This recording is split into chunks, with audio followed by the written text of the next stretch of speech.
Nathaniel Hawthorne, a literary genius of American Romanticism. One Life and Family.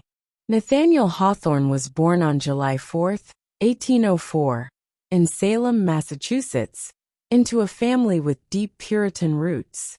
His ancestors played a significant role in the early history of New England, including his great-great-grandfather John Hathorne, who was a judge during the Salem witch trials. This ancestral connection to Puritanism profoundly influenced Hawthorne's writing, as he often explored themes of guilt, sin, and moral complexity. Hawthorne's father, Nathaniel Hawthorne Sr., was a sea captain who died of yellow fever in 1808, leaving his wife, Elizabeth Clark Manning Hawthorne, to raise their 3 children alone. To distance himself from his ancestors' involvement in the witch trials, Hawthorne added a W to his surname. Hawthorne attended Bowdoin College in Maine, where he formed friendships with prominent figures such as Henry Wadsworth Longfellow and Franklin Pierce, who later became the 14th President of the United States. After graduating in 1825, he spent several years in relative seclusion, honing his craft as a writer. In 1842, Hawthorne married Sophia Peabody, an artist and transcendentalist. The couple moved to Concord, Massachusetts, where they lived in the Old Manse, a home previously occupied by Ralph Waldo Emerson. They had 3 children, Una, Julian, and Rose. Hawthorne's marriage was reportedly happy, and Sophia played a significant role in supporting his literary ambitions. 2 main works. Hawthorne is best known for his novels and short stories, which often explore themes of sin, redemption, and the complexities of human nature.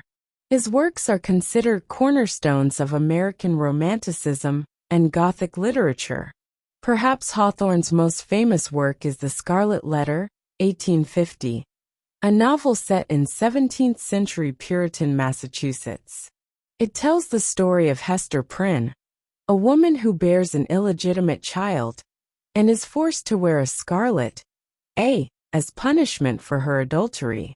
The novel explores themes of sin, guilt, and societal judgment, and offers a critique of puritanical rigidity. It remains one of the most widely read and analyzed works in American literature. Hawthorne's family history inspires The House of the Seven Gables, 1851, and explores the effects of ancestral guilt.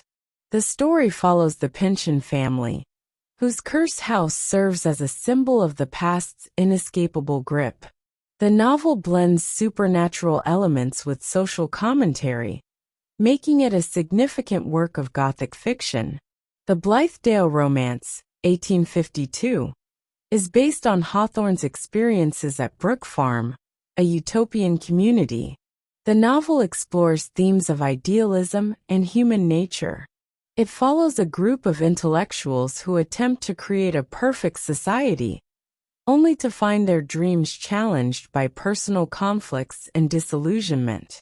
3. Anecdotes. Hawthorne's life was filled with intriguing anecdotes that reflect his personality and experiences as a writer. One famous story involves his friendship with President Franklin Pierce. Hawthorne wrote a campaign biography for Pierce, which helped him secure the presidency in 1852. As a reward, Pierce appointed Hawthorne as the U.S. consul in Liverpool, a prestigious position that provided financial stability for his family. Another well-known anecdote concerns his struggles as a writer.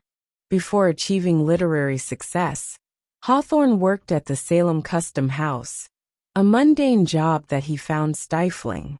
Though financially challenging, his dismissal from the position ultimately led him to complete The Scarlet Letter, which became a critical and commercial success. Hawthorne was also known for his reclusive nature. He spent years in isolation before publishing his first major works, and even after gaining fame, he preferred a quiet life away from public attention. His reserved personality contrasted with the more outgoing literary figures of his time, such as Ralph Waldo Emerson and Henry David Thoreau. For controversies.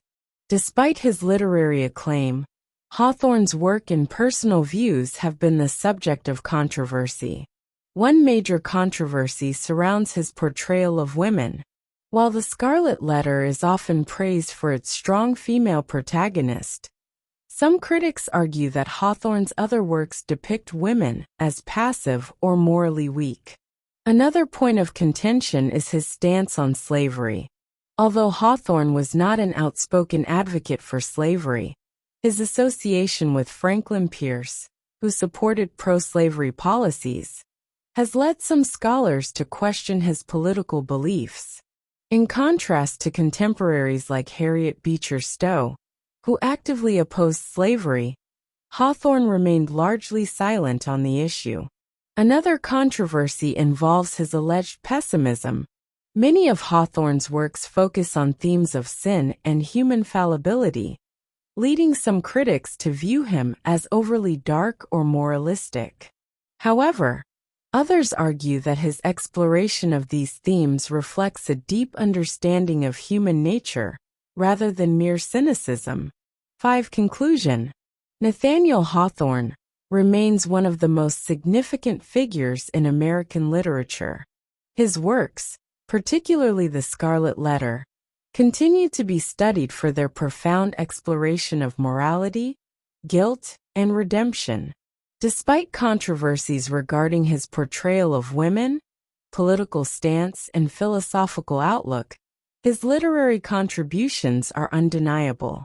His ability to weave historical, psychological, and supernatural elements into compelling narratives ensures that his legacy endures, influencing generations of writers and readers alike.